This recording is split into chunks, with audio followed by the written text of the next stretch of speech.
नमस्कार, बहुत स्वागत है आपका। आप देख रहे हैं ग्रैंड धर्मा सन्मार्ग।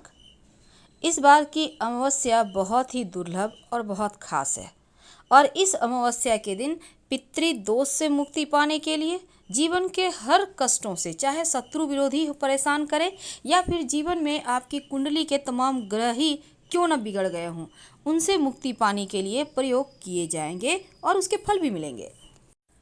सोमवार के दिन पड़ने वाली अमावस्या को सोमवती अमावस्या करते हैं और वैसे हर माह में अमावस्या तिथि आती है। पूरे साल में कुल 12 अमावस्या है, लेकिन आज हम बात करेंगे सोमवती अमावस्या के दिन वैधृति और विषकुंभ नामक योग भी बन रहा है और यह बहुत ही दुर्लभ खास बात है। अब ऐसे में इस वर्ष सिर्फ एक ही सोमवती अमावस्या भी है। अब सोमवती अमावस्या है तो इस दिन को हाथ से जाने भी नहीं देना है, क्योंकि इस दिन विशेष प्रयोग किए जाते हैं और वैधृति योग दोपहर 2:28 तक रहेगा। इसके बाद विषकुंभ योग लग जाएगा, लेकिन इस दिन रेवती नक्षत्र सुबह 11:30 तक रहेगा और इसके बाद अश्विनी नक्षत्र लगेगा। अब चंद्रमा सुबह 11:30 मीन राशि में और उसके बाद मेष राशि में प्रवेश करेंगे। सूर्य मीन राशि में रहेंगे।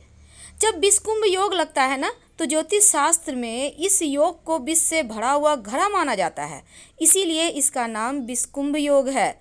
जिस तरह से विष का सेवन करने से सारे शरीर में धीरे धीरे विष भर जाता है, वैसे ही इस योग में किया गया कोई भी कार्य विष के समान होता है, यानी इस योग में किए हुए कार्य का फल अच्छा नहीं होता। वैधृति योग, यह योग स्थिर कार्यों हेतु अच्छा है, लेकिन यदि कोई भाग दौड़ वाला कार्य है, यात्रा करनी हो, तो इस योग में नहीं करनी चाहिए। तो सोमवती अमावस्या का जो शुभ मुहूर्त है, देखिए ब्रह्म मुहूर्त है सुबह 4:17 से 13 अप्रैल से और सुबह 5:02 तक 13 अप्रैल तक ही, यानी कि 13 अप्रैल को ही सुबह का शुभ मुहूर्त है।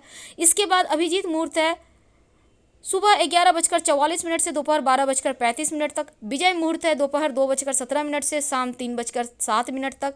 गोधूली मुहूर्त है शाम 6:18 से शाम 6:42 तक और अमृत काल है सुबह 8:51 से सुबह 10:37 तक और निशीत काल का मुहूर्त है रात 11:46 से रात 12:32 तक 13 अप्रैल। राहु काल का समय की बात अगर हम कर लें तो देखिए सुबह 7:23 से 8:59 तक रहेगा।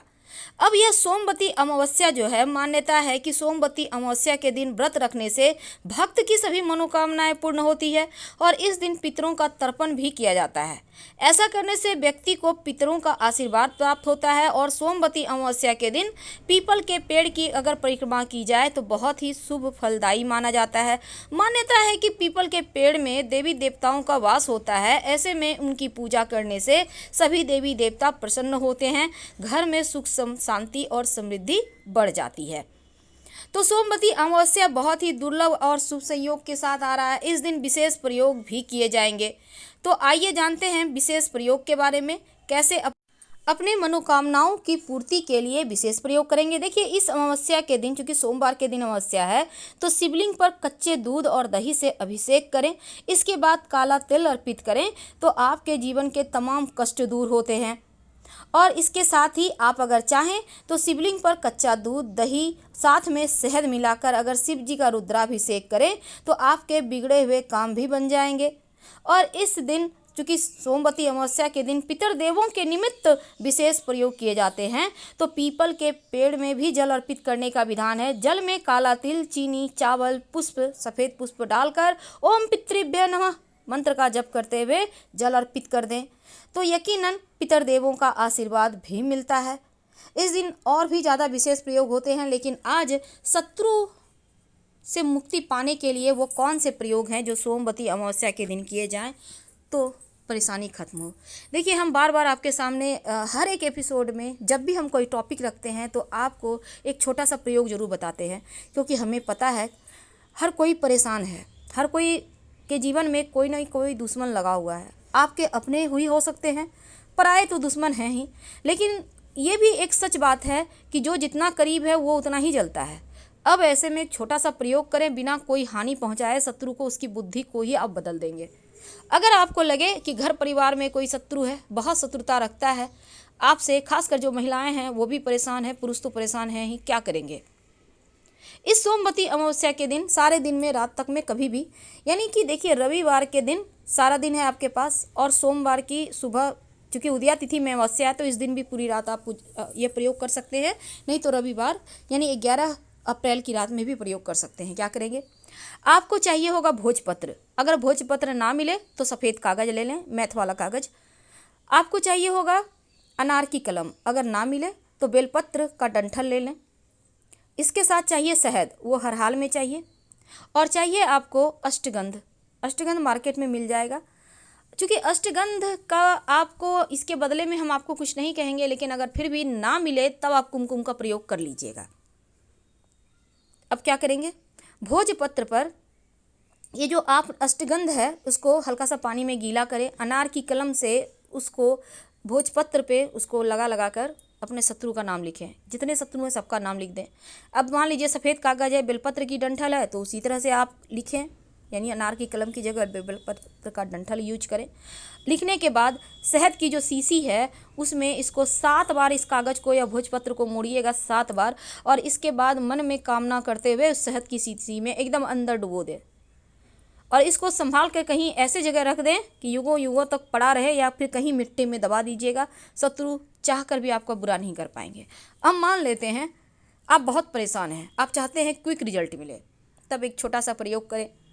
एक भोजपत्र या सफ़ेद कागज़ पर शत्रु का नाम लाल रंग के पेन से, या फिर आप यहाँ पर शत्रु का नाम सिंदूर से भी लिख सकते हैं, लेकिन अच्छा होगा कि लाल पेन यूज करें। और इसके बाद अष्टगंध की स्याही से भी लिख सकते हैं। इसके बाद उस नाम के ऊपर शहद लगा दीजिए। फिर जितने शत्रु के नाम में अक्षर है उतने काली मिर्च रख दें, और इसको भगवान को प्रणाम करके इस कागज़ को जला दें। बाद में इसको मिट्टी में दबा दीजिएगा। शत्रु विरोधी शांत हो जाएंगे, आपका बुरा नहीं कर पाएंगे। आज हमने जैसा कि आपसे वादा किया है, इस दिन सिक्के का टोटका किया जाता है। अमावस्या तिथि को एक सिक्का, जैसा कि हमने टॉपिक रखा है कि सिक्का का प्रयोग कैसे करें कि जीवन की मुश्किलें कम हो जाए। देखिए, सोमवती अमावस्या की रात किसी भी कुएं में, अब आप कहिएगा शहर में रहते हैं तो कुआं कहाँ मिलेगा, सही बात है। अब ऐसे में किसी भी नदी तालाब में, या आप चाहें तो कहीं भी घर से बाहर निकल कर या घर के अंदर ही कहीं मिट्टी में थोड़ा सा गड्ढा कर लीजिएगा, उसमें पानी भर दीजिएगा और उसी में ये प्रयोग कर लें। बाद में वहाँ पे करने के बाद उसको हल्का सा मिट्टी कवर कर दीजिएगा। क्या करेंगे, 1 चम्मच कच्चा दूध डालें और 1 रुपये का एक सिक्का डाल दें, और फिर बस आपको ध्यान रखना है कोई टोके नहीं, देखे नहीं। आप देखिएगा धन आने के मार्ग खुल जाते हैं।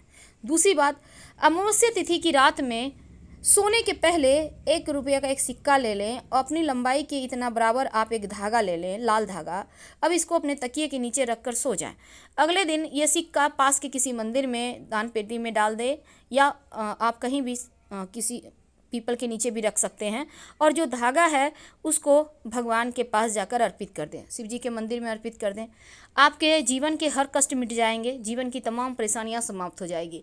अब चूंकि अमावस्या तिथि है तो पीपल का पेड़ की पूजा करने का विशेष विधान है। जैसा कि अभी भी हमने आपको बताया कि इस दिन पीपल के पेड़ में जल अर्पित किया जाता है, और साथ ही जल में 1 चुटकी काला तिल, 1 चुटकी चावल, 1 थोड़ा सा मिश्री, सफ़ेद पुष्प, अगर संभव हो तो 2-4 बूंद कच्चा दूध डालकर आप पीपल के पेड़ की जड़ में अर्पित करें, और शाम के समय एक दीपक जरूर जलाएं।